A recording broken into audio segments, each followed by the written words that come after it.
Hello students and welcome to the model 5 of mergers and acquisition. So today we will discuss about the various takeovers of mergers and acquisition. So here we discuss the strategies from the point of a target company, how a target company can take a different action plan to make the merger very unattractive to an acquiring firm. And also there are other topics where we can discuss about the tactics where the acquiring company can play to make the deal very attractive to the target companies, and also we'll be discussing few of the amendments or the takeover codes, right? So these are the few topics that we'll be discussing in this model. Let's try to understand first what is this takeover is all about. So what is this takeover? As we discussed in our introductory class of the model 1, that mergers, acquisition and the takeover, we had a clear classification what is merger, acquisition and the takeover.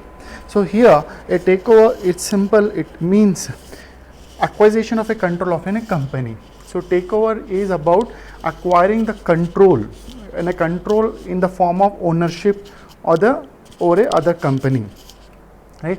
If an acquiring company is looking for the controlling of the ownership on the other company, or the target company, willingly or unwillingly of the interest of the target company, that leads to what we call as a takeover, right? The other broad definition of the takeover here is it is a transaction. So what is a takeover? Takeover is a transaction because it's not that easy to acquire the ownership at one shot.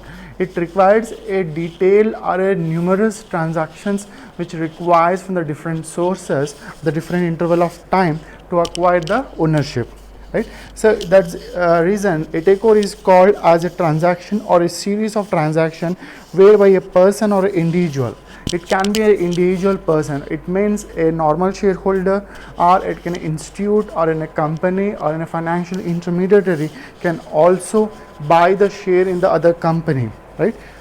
Of an individual or a company acquires control over the assets of a company, right? So assets of the company is the ownership of a company, that is buying the shares of the company, either directly or by becoming the owner of the assets, that is directly giving a proposal to the target company and acquire the controlling stake over the target company, or indirectly, though indirectly if the company is very larger and there is a possibility that the target company will reject the offer, so the acquiring company will use the different other routes to acquire initially the some proportion of the ownership.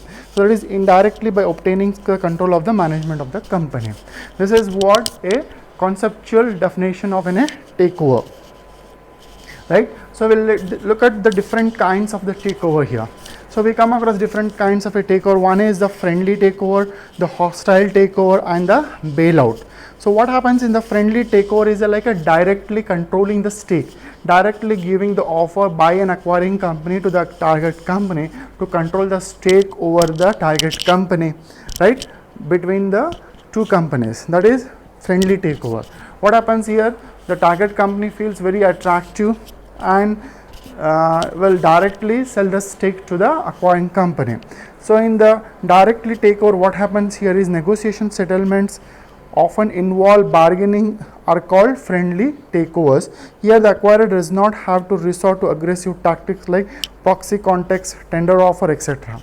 So here, as I said, like there are the different ways through which one can acquire the controlling stake, right? So they rather using the different tactics to control, to gain a control over the target company. So it will directly go to the target company management and give a very attractive offer, right?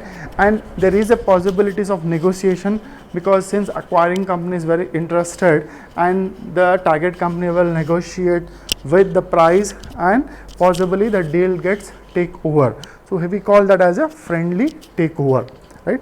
Rather using a different routes, directly go to the management and give a offer. That's a friendly takeover. Then comes a hostile takeover. So these are very famous mergers, as we said, discussed in the hostile takeover. One such like Tata Chorus that we have been discussed, which is a best example of hostile takeover.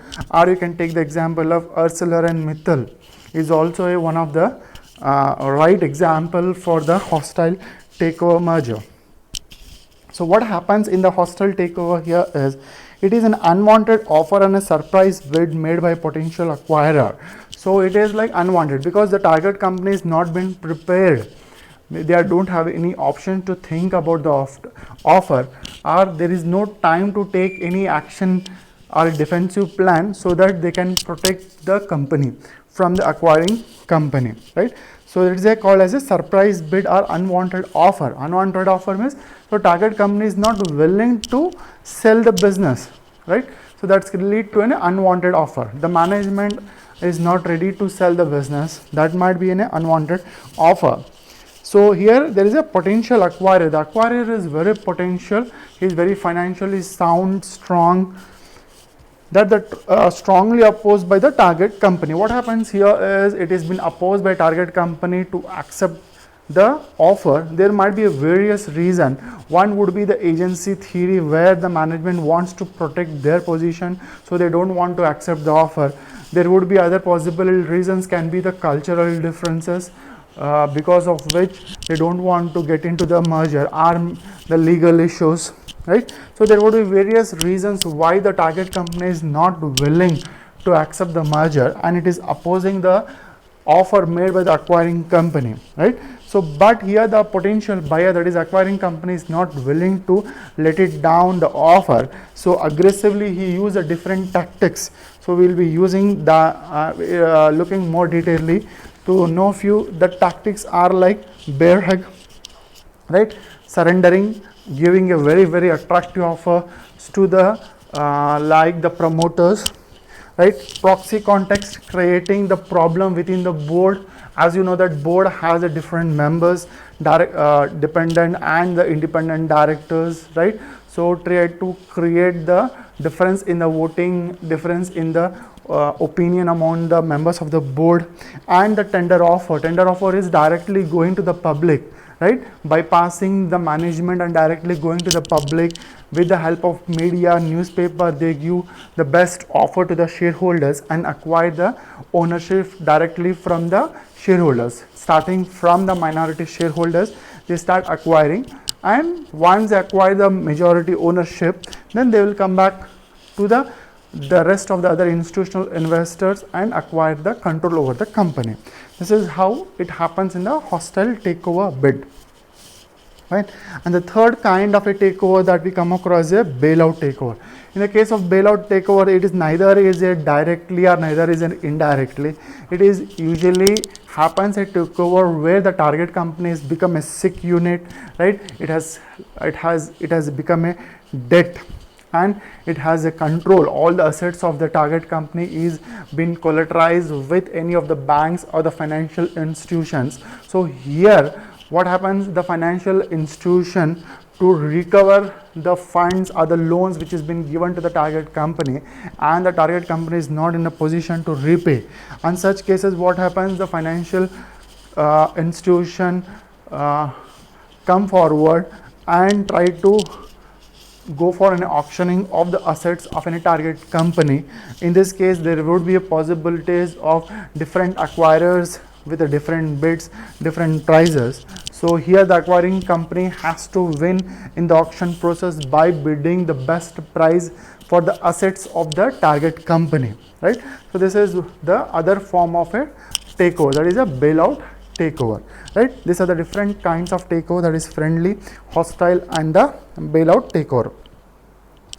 Let's look at what are the defenses that target company can play. That is what we call as a pre-bid defenses and the post-bid defenses. When I say pre-bid defenses, before an acquiring company bid for a target company, right? Target company comes to know some or sends some information through some internal sources, and what strategy that the target company can do to make the offer unattractive to the acquiring company. What we call as a pre-bid defense strategy, that is defending, protecting themselves and making the offer very unattractive before the acquiring company bids. That is what we call as a pre-bid. Post-bid, after the bid has been made, there would be again some action plans would be taken by the target company, so that again it becomes unattractive. Fine. So what are these pre-bid defense strategies? Okay, so the pre-bid defense strategies are like one that the target company can do before the acquiring company makes the offer is improve the operational effectiveness and reduce cost. So what they will try to do is, so they will try to improve the performance, the efficiency of the target company will try to improve. By improving the efficiency of the target company, what happens? Naturally, the profitability increases. Increase in the profitability leads to increase in the market price. Increase in the market price becomes very costly deal for the acquiring company to acquire the target company. It becomes a very costly deal, right? So hence, by improving sudden improvement in the performance of the company, right, improving in the operating profits, improving in the long-term profits, right, so the share price, the share market reacts very positively, prices increase, sudden U-turn, there is a what you call turnaround stocks, U-turn, the prices suddenly rises and the deal become very costly for an acquiring company. Hence, the acquiring company will lose the interest on a target company. Fine. This is one strategy, what we call as a pre-bid defense strategy. The second possible pre-bid defense is improve strategic focus of restructuring. Right. So the other way, what the company can do, the target company, is they start demerger or they'll start disinvestment and improve the EPS, right? So since if a target company is having different product category, right, it is like in a diversified conglomerate kind of in a company, they look for demerger, they look for divestitures, right? So by which what happens, a SIC unit is been removed. Because of the SIC unit, the overall performance of the company has been get affected. By removing the SIC company, what happens? Only they are operating very powerful, very strong brands or products, and hence there is a improvement again in the operating profits, operating margin, operating profits, improvement in the profitability. Right? That is the second way. What they try to do is they go for restructuring. And the third thing what they can do is change management structure and incentive, right? So they will try to increase the incentive for the management, right? So by improving the incentive for the management, what happens? One way the management will not accept the merger from the acquiring company by giving a higher incentive. The second is they will improve the performance by giving the higher incentive to the management. They will involve more and improve the performance of the company, and they will not accept the offer from an acquiring company. That is the one way where they can try to create a pre-bid defense strategy. The thing next is cultivate organization constituency, that is union and workforce, right? Create strong union and workforce, right? So if you have a very strong union and workforce, there would not be a possibility where an acquiring firm can go ahead and acquire the target firms, right? In the case of, like we were discussing last time, we were discussing about SBI, right? It's a strong union where with the company's strong union, they were not willing, and before the merger, they want the clarification. All the staff and all the union, all the employees, they want few clarification about the mergers, right? If they agree and satisfied, only then the merger approval would have been taken place. So hence unions will play, our workforce will play a very, very important role in terms of rejecting the offer. What? Stock price movement. The other important thing, what is that the target company has to do is look for a continuously movement in the share prices, right?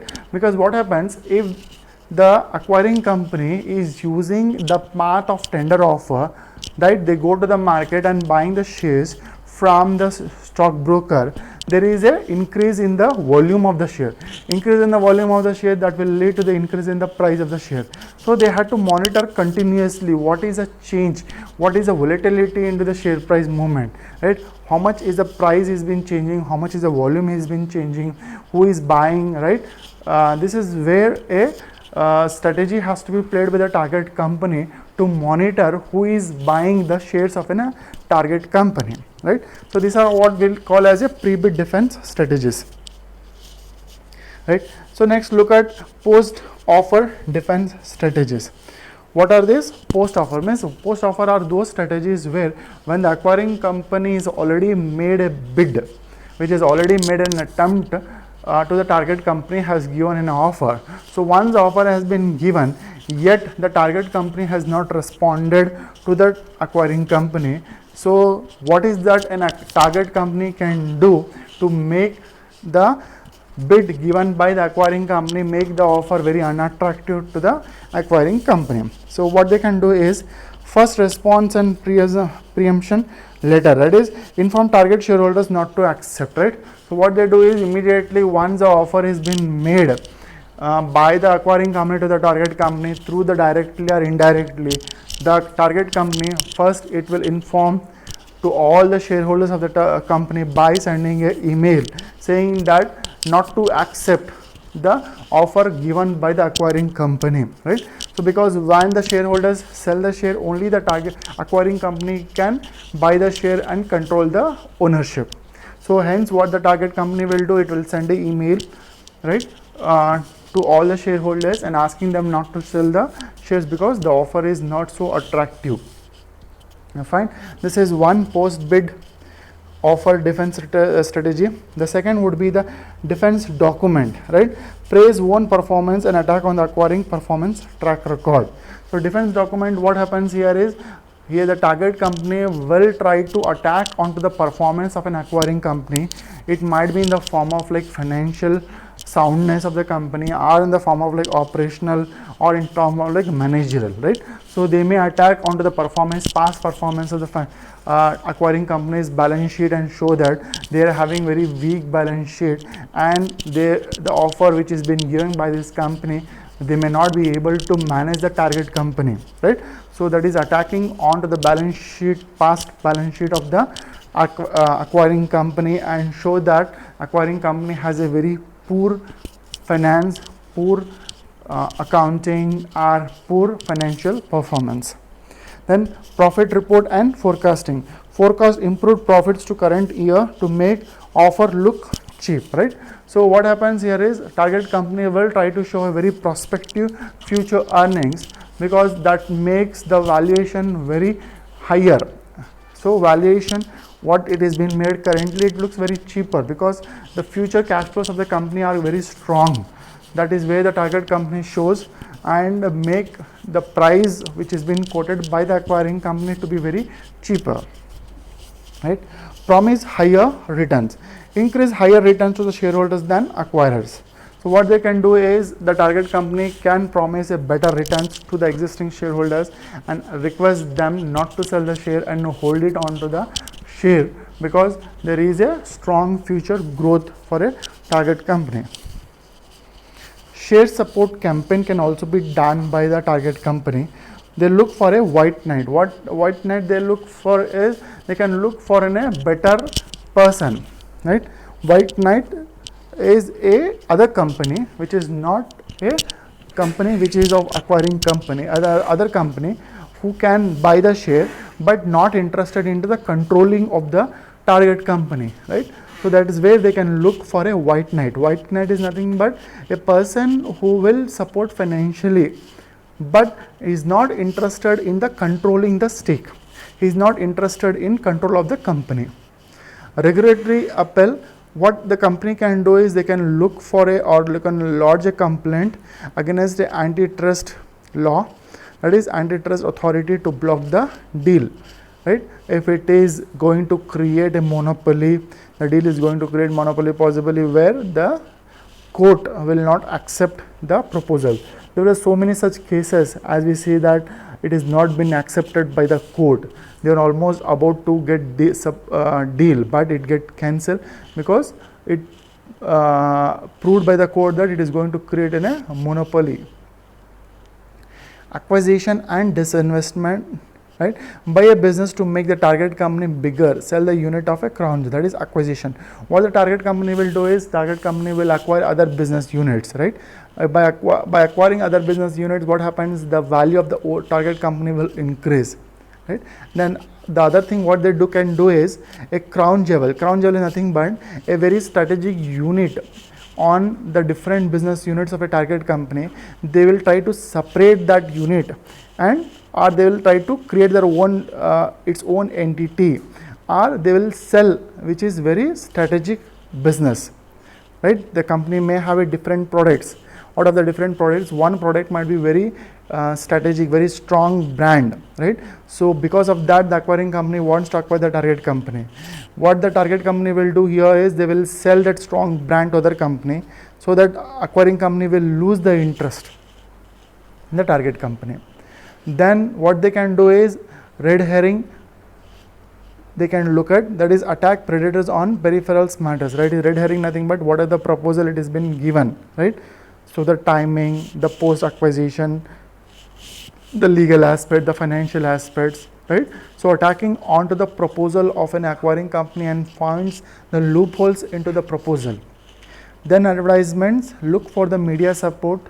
That is one way where you can try to create awareness about the disinterest and showing the negative effect of the merger, so that it can try to make the acquiring company to lose the interest. Fine. So we'll stop here. Next class we'll take up the other topics.